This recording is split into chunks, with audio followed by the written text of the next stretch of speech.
O Senhor esteja convosco.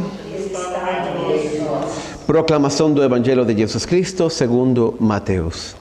Glória a vós, Senhor. Depois da multiplicação dos pães, Jesus mandou que os discípulos entrassem na barca e seguissem à sua frente para o outro lado do mar, enquanto ele despediria as multidões. Depois de despedi-las, Jesus subiu ao monte para orar a sós. A noite chegou e Jesus continuava ali sozinho. A barca, porém, já longe da terra, era agitada pelas ondas, pois o vento era contrário. Pelas 3 horas da manhã, Jesus veio até os discípulos andando sobre o mar. Quando os discípulos o avistaram andando sobre o mar, ficaram apavorados e disseram: "É um fantasma!" E gritaram de medo. Jesus, porém, logo lhes disse: "Coragem, sou eu, não tenhais medo." Então Pedro lhe disse: "Senhor, se és tu, manda ir ao teu encontro caminhando sobre a água." E Jesus respondeu: "Vem." Pedro desceu da barca e começou a andar sobre a água em direção a Jesus. Mas quando sentiu o vento, ficou com medo e, começando a afundar, gritou: "Senhor, salva-me!" Jesus logo estendeu a mão, segurou Pedro e lhe disse: "Homem fraco na fé, por que duvidaste?" Assim que subiram no barco, o vento se acalmou, e os que estavam no barco postraram-se diante dele, dizendo: "Verdadeiramente tu és o Filho de Deus." Palavra da salvação. Glória a vós, Senhor.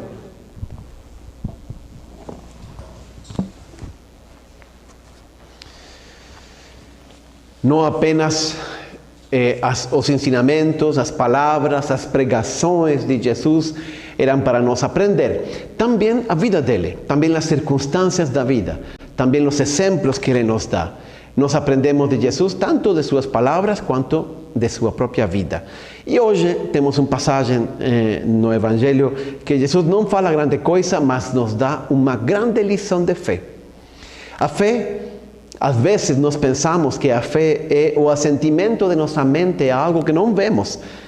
Assim nós nos levantamos todo domingo e falamos em voz alta, não? "Creio em Deus Pai Todo-Poderoso." Sim, isso é fé também. Mas a fé é muito mais do que isso. É muito mais do que um assentimento apenas. A fé, muitas vezes, é ir contra todos os instintos de nossa vida e confiar em Deus apesar de não ver. A fé significa caminhar, a fé significa deixar, a fé significa desprender-se e sacrificar-se. A fé verdadeira, a que Deus e a que Jesus quer nos ensinar, é uma fé que mexe profundamente com nossa vida. É isso que nós vemos na passagem que nós vimos hoje. Um capítulo muito bonito que recomendo, capítulo 11 da Carta aos Hebreus, nos conta todo o que os homens de fé fizeram durante toda a sua vida. Abraão, Isaac, Jacó, e ele vai repassando a vida de todos os homens. Todos eles viveram pela fé.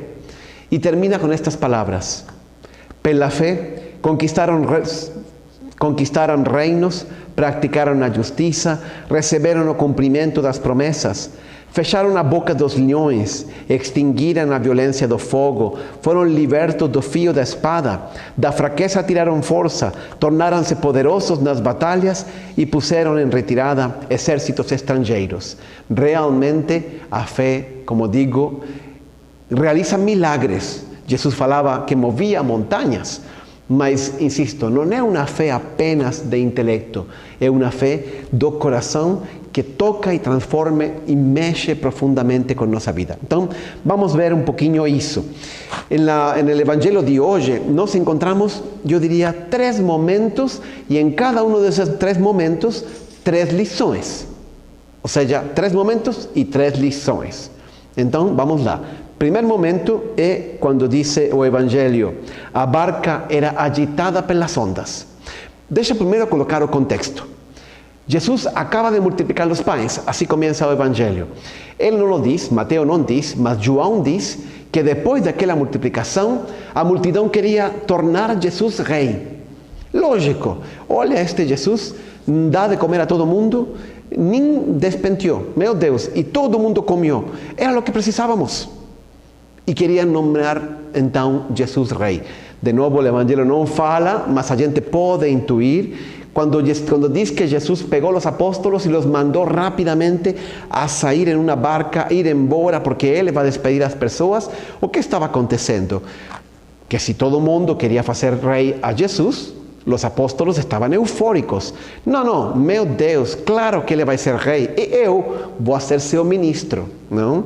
Devem estar pensando os apóstolos. E Jesus, que percebeu isso, não, falou assim: vocês 12 subam na barca e vão para lá. Eu me encarrego da gente.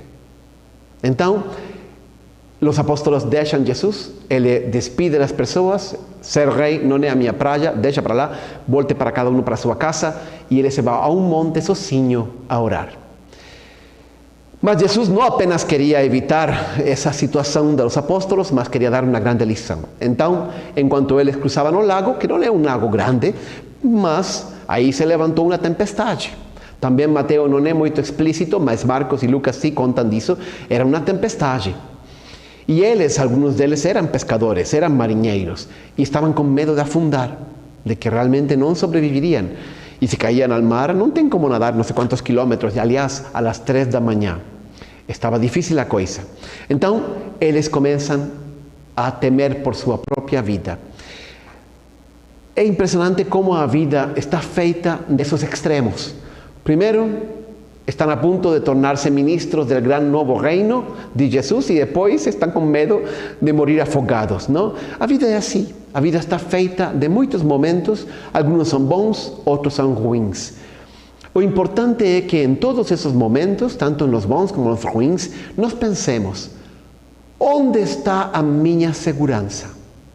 Onde eu coloco a minha segurança? Em uma conta de banco? Na minha carreira, no meu esposo, na minha esposa, na minha inteligência, na minha beleza? Onde está realmente a segurança de minha vida? Aquela com a qual eu me sinto capaz de enfrentar qualquer tempestade. Porque na vida, como digo, vêm momentos difíceis. Às vezes pode ser a saúde, um diagnóstico que a gente não esperava. Pode ser um cônjuge que de um dia para outro decidiu partir.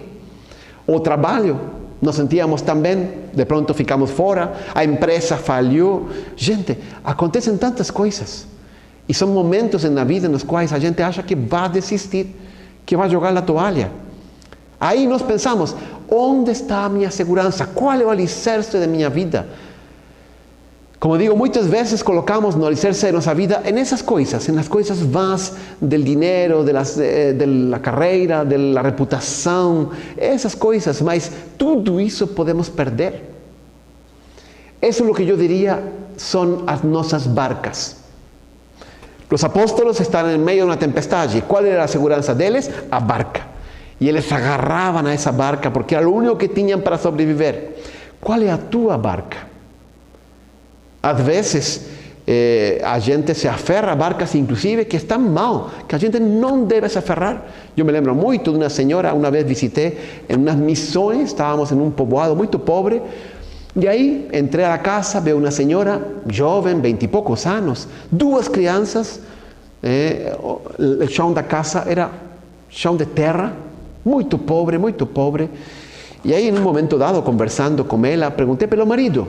Não, o marido não tinha. E então, as crianças, não. E então resultou, a mulher começou a contar-me sua história, e resultou que ela tinha tido esses filhos com um senhor, um caminhoneiro, que passava por essa ruta. Ficava na casa da mulher e continuava, porque ele tinha outra família, lá longe, na cidade. E eu lhe dizia: o que é isso? Você vive presa em uma pobreza incrível. Vá à cidade, busque um lugar, busque um trabalho. Você é jovem, pode fazer tantas coisas. Eduque seus filhos, mas não viva preso desse homem que passa por aqui, lhe deixa um dinheirinho e sigue. Mas ele não. Não, que medo, padre, não posso. Esta é a minha barca. Não falou assim, mas ela diria praticamente isso. Esta é a minha segurança. deixar isso, ir à cidade, quem sabe que, fazer o que, e nos aferramos a uma barca que não é de Deus. Pensa em outro senhor que trabalha em uma empresa, que sonega imposto, que engana cliente, e ele é parte ativa disso. Ele sabe, mas padre, eu não posso denunciar aquilo, não posso também sair da empresa, é o meu ganha-pão. É a nossa barca. E nos aferramos a essas coisas que, como digo, não são seguras, não são conforme à vontade de Deus, porque achamos que isso nos dá segurança, que isso nos vai manter a flote. Mas não é assim. Por isso eu pergunto, qual é a nossa barca? Às vezes, inclusive, não é algo negativo, simplesmente não quero deixar a minha zona de conforto. Isso me dá segurança. A minha casa, a minha carreira. Eu para que vou mudar? E de pronto Deus está pedindo algo. Mas é difícil deixar a barca. Então, aqui vem a primeira lição. Olha, não coloque sua vida e sua segurança em nada que possa ser tirado de você. A única coisa que ninguém nunca vai tirar é o amor de Deus. E nossa vida tem que estar alicerçada no amor de Deus, porque as outras coisas passam. As outras coisas podem chegar a faltar. E quando chegam a faltar, se eu tenho a minha segurança nisso, caigo na depressão, caigo numa situação dramática, porque a minha segurança estava posta em coisas que podia eu perder. Primeira lição que nós aprendemos é: não coloque sua segurança em nada que possa ser tirado de você, unicamente em Deus. Mas aí vem então o segundo momento. Parênteses, falando de segurança, Jesus falava de uma casa construída sobre rocha, lembram? ¿No? Ahí le dice que vieron en Mateo 7, dice así: cayó a lluvia, vieron las enchentes, sopraron los ventos y bateron con violencia contra aquella casa. Mas ela não cayó, porque tinha seus alicerces na rocha. É assim que nós temos que construir nossa vida. Nossos alicerces no amor de Deus, no poder de Deus, não em meus recursos, não em minhas capacidades. Aí vem o segundo momento, então, deste evangelho. Quando Jesus chega caminhando até os apóstolos em meio da tempestade, 3 da manhã, o mar não está azul, bonitinho, o mar está preto, oscuro. É uma noite de tempestade, não tem lua, as nuvens não deixam ver a lua. E Jesus chega caminhando.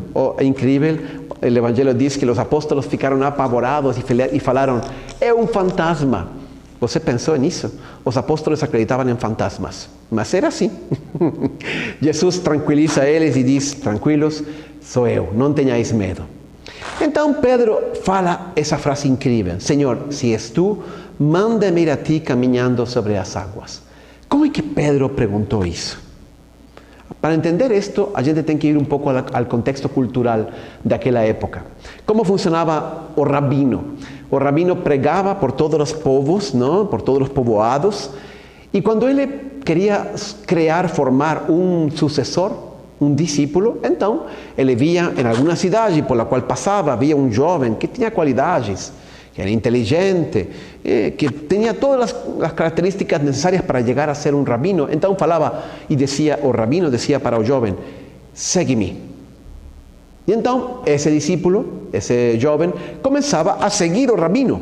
Então o rabino ia para uma cidade, aí ia o jovem detrás dele, lo acompanhava. Entrava numa sinagoga a pregar, aí entrava o jovem discípulo. Iba para Jerusalém, o jovem iba com o rabino a Jerusalém. Voltava para Galileia, o jovem voltava para Galileia também. E ele escutava tudo até que um dia, quando o rabino já estava velho ou quando ele chegava a faltar, então o discípulo assumia o lugar dele e continuava a missão como rabino. Pois bem, Jesus também falou aos apóstolos: segue-me. A Pedro, a João, a André.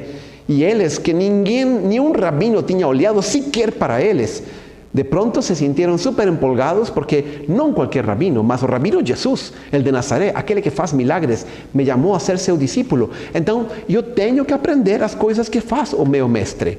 Para isso, um discípulo sigue a seu mestre.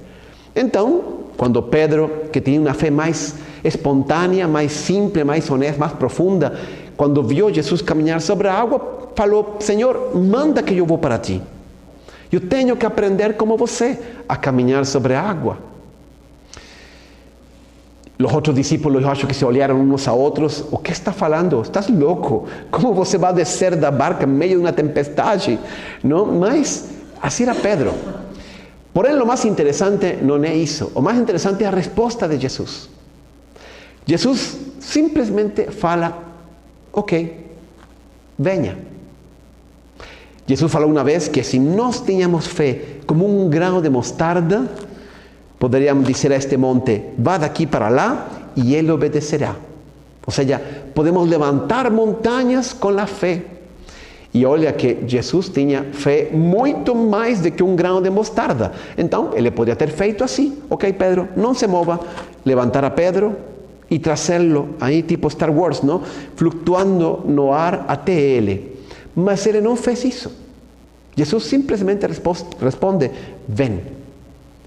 E agora é Pedro que tem que tomar a decisão de descer da barca.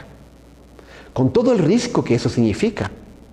Olha para o mar, escuro, ondas, vento, agitado o mar, em meio do lago, em meio da noite. Aí olha para trás e os apóstolos todos estão agarrados ao mastro principal, sem saber o que fazer, olhando para Pedro e mexendo a cabeça. Não faça não. O único salva-vida estava com Judas e não queria passar para ninguém. E Jesus, por outro lado, está aí, impassível, em meio da tempestade, com um sorriso tipo Mona Lisa, sim. E Pedro olha outra vez, os apóstolos olham o mar, olha Jesus, mas aqui está a coisa incrível. Pedro coloca uma mão, coloca a outra na barca, e a fé pode mais. Ele desceu da barca. Não foi Jesus que baixou Pedro da barca, foi Pedro que desceu da barca. E quando Pedro desceu da barca, a vida dele nunca voltou a ser a mesma. Ele foi o primeiro homem na história, antes e depois, em caminhar sobre a água. E em experimentar, imagina a experiência, experimentar o poder da fé. E caminhar hacia Jesus, enquanto ele espera com um sorriso, feliz, orgulhoso de seu discípulo. Então, essa é a segunda lição.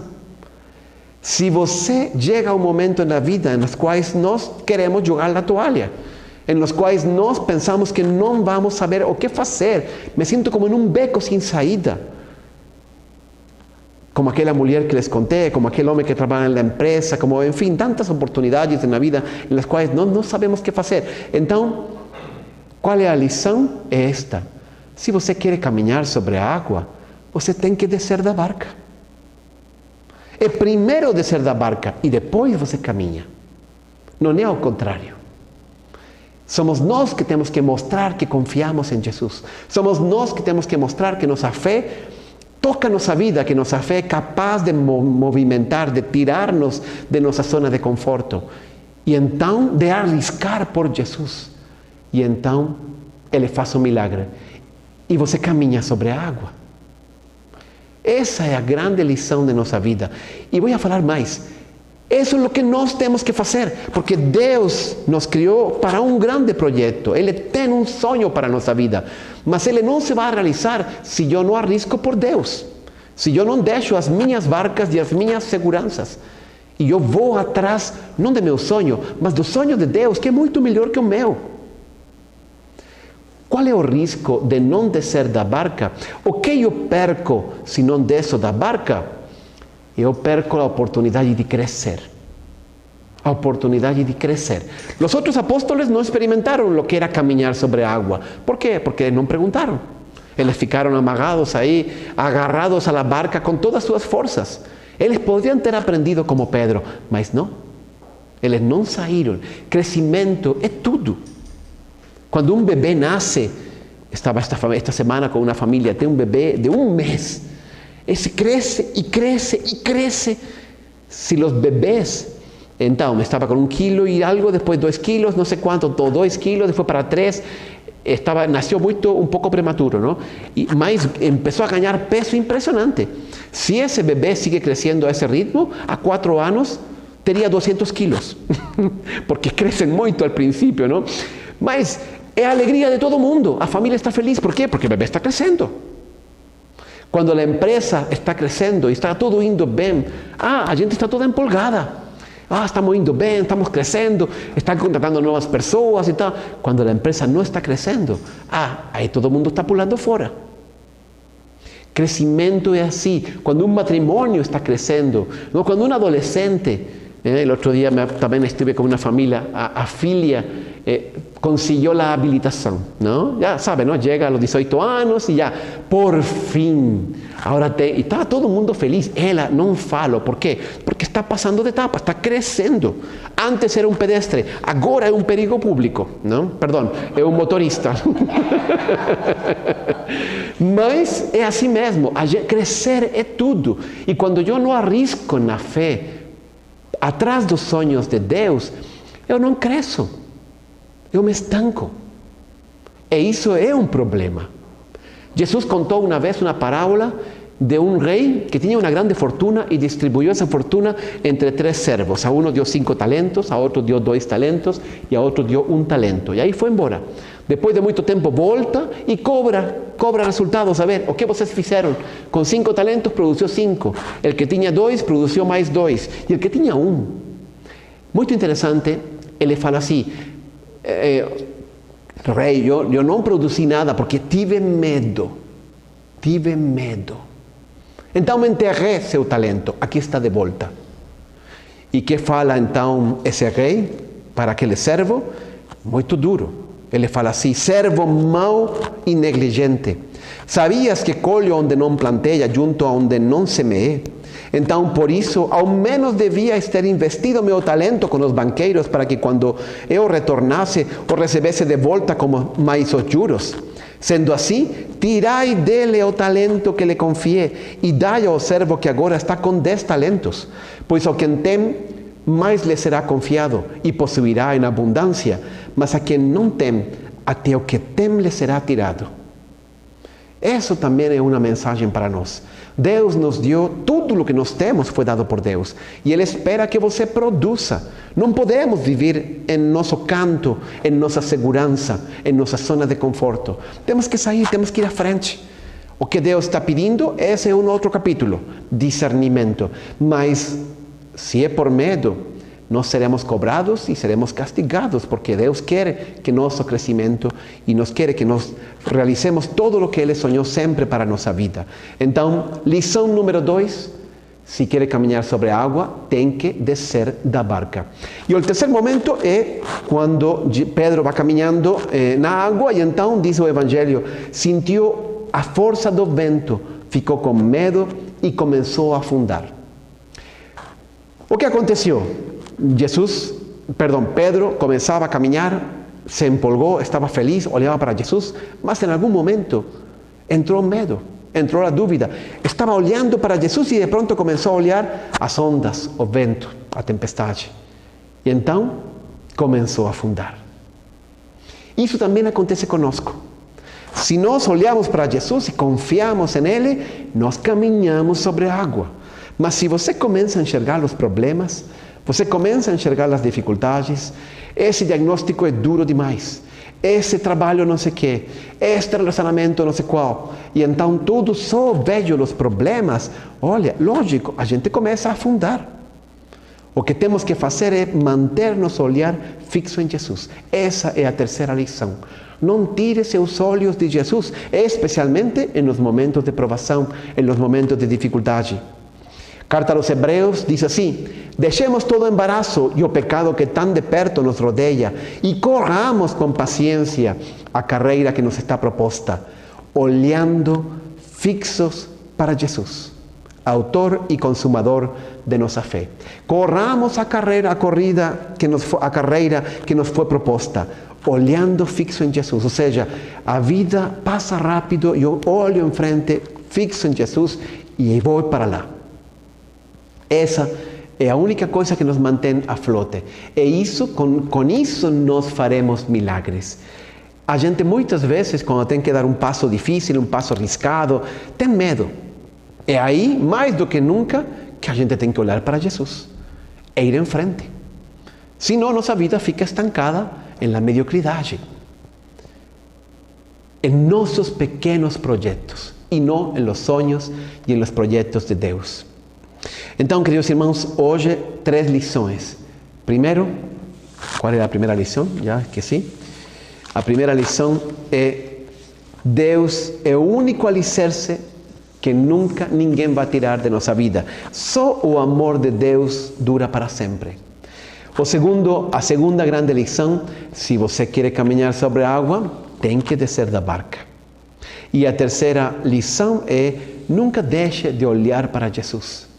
Ele, como dizia, tem grandes projetos para nós, e se nós confiamos em Ele e arriscamos, vivemos uma fé que não é uma fé apenas intelectual, mas uma fé do coração, uma fé que move nossa vida, que nos faz caminhar, que nos faz ir para adelante. Como dizia a carta aos Hebreus al princípio, não? Assim foi Daniel, não teve medo e foi jogado nos leões. Assim foram Misac, Esdras e todo, e não me lembro os nomes de los 3, que foram al horno al forno, não? Cheio de fogo.